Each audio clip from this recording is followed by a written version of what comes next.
Assalamualaikum teman-teman semuanya, welcome kembali lagi ke channel saya Adit Harian. Saat ini saya sedang berada di salah satu view terkeren di Jakarta.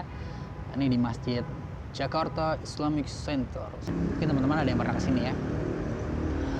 Teman-teman, kita akan sharing, kita akan berbagi, kita akan discuss. Kalau teman-teman punya masukan, punya saran, bisa di komen ya di bawah ini. Namun sebelum lanjut, simak yang sebelah ini.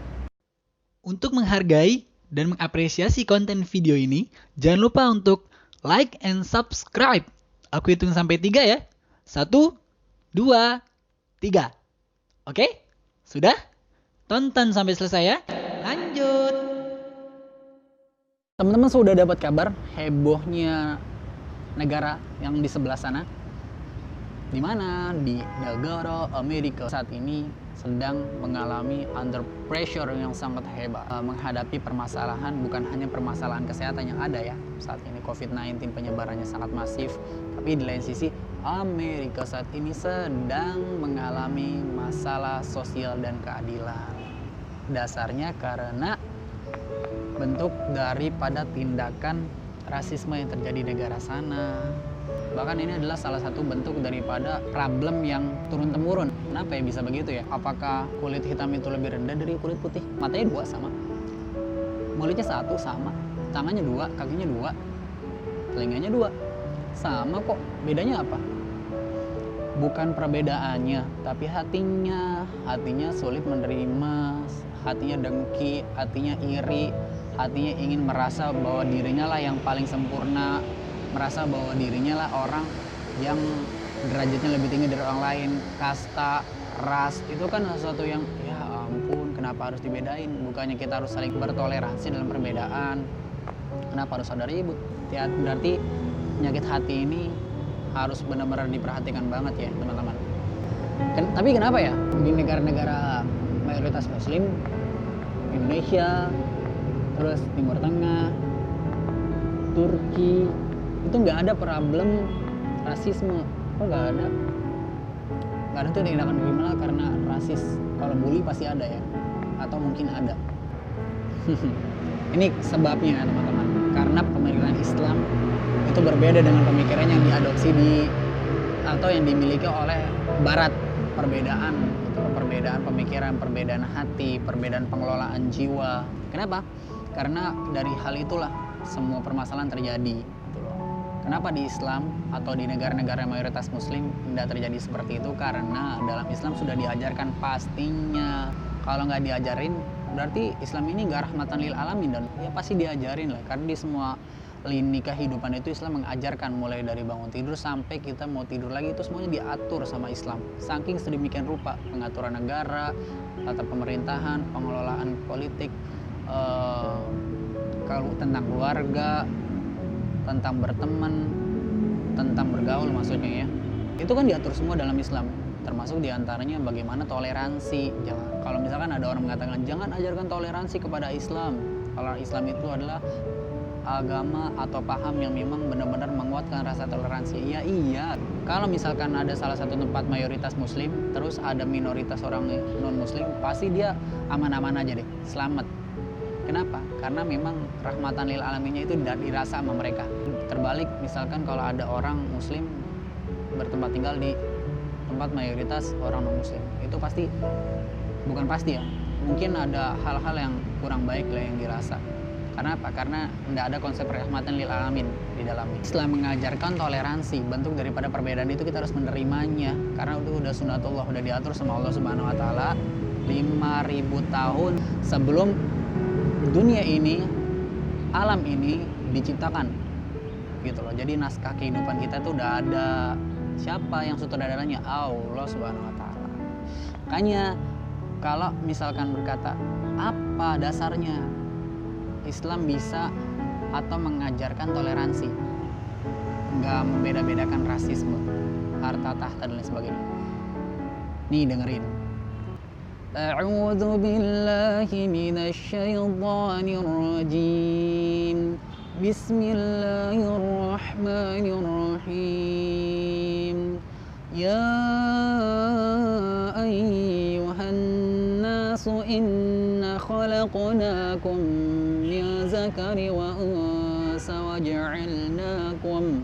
وجعلناكم شعوبا وقبائل لتعارفوا إن أكرمكم عند الله أتقاكم إن الله عليم خبير.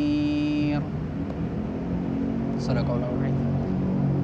Dalam dasar ayat ini dijelaskan kita itu harus menerima perbedaan, kita itu harus saling tolong menolong, kita itu saling membantu dalam kehidupan, karena Allah udah menciptakan manusia ini berbangsa-bangsa, bersuku-suku. Dalam bangsa-bangsa, dalam bersuku-suku kan ada perbedaannya, perbedaan bahasa, perbedaan adat, ada perbedaan culture, ada perbedaan pergaulan, ada perbedaan masakan, bahkan makanannya, ada perbedaan sikap.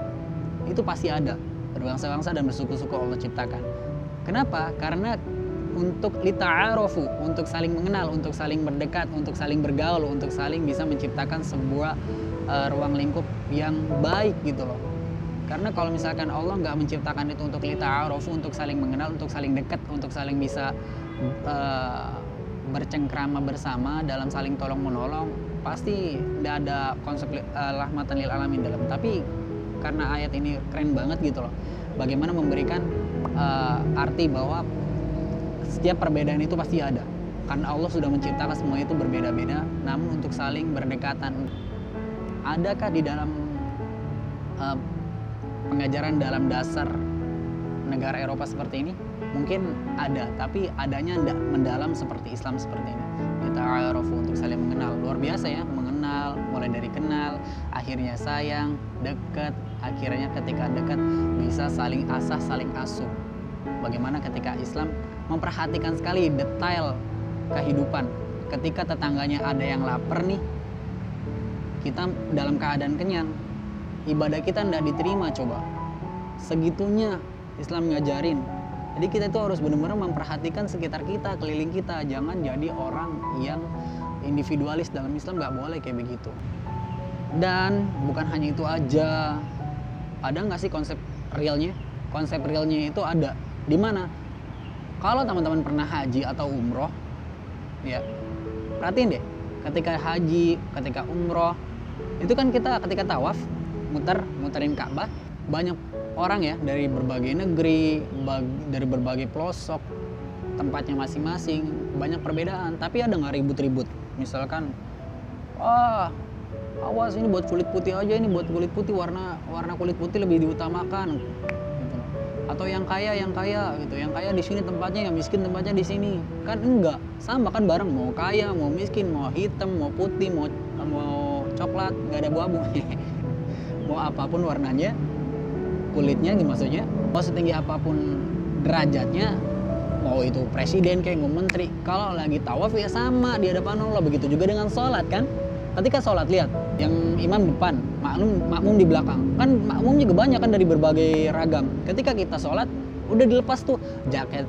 Kalau kita kaya, kalau kita ini pejabat, kalau kita ini orang penting, atau kita rakyat biasa gitu loh, nggak punya pekerjaan, mau kuliah di negeri, mau kuliah swasta, itu kan nggak ada perbedaan. Kalau kita ya sholat gitu lah, sama tujuannya menghadap Allah Subhanahu Wa Taala. Itu mengartikan apa? Bahwa Islam ini benar-benar menyatukan perbedaan dan benar-benar memberikan konsep kebaikan di dalamnya. Kalau ada perbedaan-perbedaan, mungkin bukan perbedaan yang bersifat fisik, namun Islam memberikan solusi ketika kita ingin membedakan adalah pembedanya, yakni ilmu. Kalau kita pengen jadi bedanya itu dengan ilmu. Harus lebih pintar dari orang lain, harus lebih soleh dengan orang lain. Karena orang yang paling terbaik di sisi Allah Subhanahu Wa Taala adalah orang yang mereka memiliki keilmuan yang bagus, mereka amalkan dalam kehidupan sehari-hari, mereka aplikasikan dalam kehidupan mereka, dan mereka yang soleh.